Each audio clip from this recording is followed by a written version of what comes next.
iparanas mo sa bago niya kung ano ang naranasan mong pasakit sa kanya. Yon.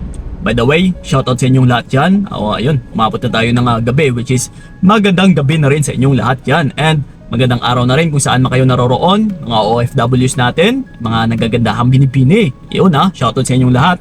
Pasensya na kasi matagal-tagal na tayong hindi nakapag-shoutout. And then syempre, yung mga nagagandahang mga dilag na rin dito sa Pilipinas. Yun, shoutout sa inyo. So ito na nga, sa pamagat pa lang natin is napaka-obvious na kung ano ang dapat inyong gagawin. Kasi sa gawain na kailangan mong iparanas sa bago niya kung ano din yung naranasan mo sa lalaki na yan or sa partner mo na ito. Kasi ito mga utol, hindi rin ikaka-proud na kung puro lang din naman pasakit yung naranasan mo sa partner mo na yun, is bakit kailangan mo pang mag-hold on? Bakit kailangan mo pang makipag-agawan? Bakit kailangan mo pa siyang habulin?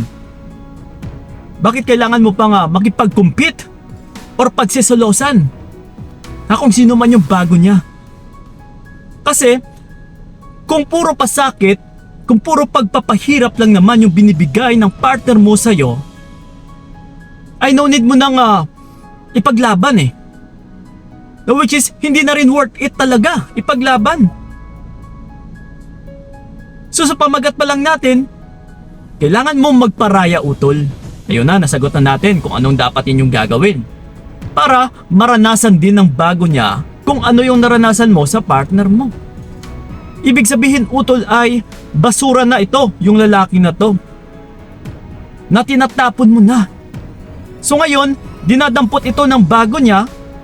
Diba kung titignan natin is yung basura na tinapon mo is may dumampot na bago niya na babae. So the more kasi na binasura mo siya, na itinapon mo siya, ay yun din ang makikita or mararamdaman ng bago niya. Na uy, teka lang, bakit kaya pinamigay ito sa ng partner niya sa akin? Bakit nagparaya yung partner niya? Bakit hindi man lang nakipag-agawan? Hindi man lang nagsalos? Hindi man lang naghabol? So, mabibigyan ng palaisipan yung bago niya na uy, ano kaya yung meron sa lalaking ito? Bakit ipinamigay? Yes, bakit hindi hinahabol-habol? Maybe may something na problema sa lalaking ito. Yes. Kasi kung puro pasakit ng utol, huwag kang maging madamot. Nakikimkimin mo lahat-lahat. Nasusuluhin mo lahat-lahat. Yung lalaking ito na puro pasakit ang binibigay sa'yo, mag-share ka naman sa iba. Iparanas mo sa iba. Para maranasan din ng bago niya na kung ano yung naranasan mo, na dito niya ma-validate na kaya pala wala kasing kwenta yung lalaki na ito. Kaya pala ipinamigay ito dati. Kaya pala hindi naghabol yung partner niya dati. Yes, and pagdating na rin sa lalaki, the more na ipinamimigay mo siya, is dito niya rin makikilala yung sarili niya na nako, wala pala talaga akong kwenta. Hindi man ako hinabol-habol ng partner ko, pinamigay niya pa ako. And ito ngayon, sa bago ko is pinagsasawaan na rin ako, inaayawan na rin ako. So ibig sabihin ako talaga itong may pagkakamali.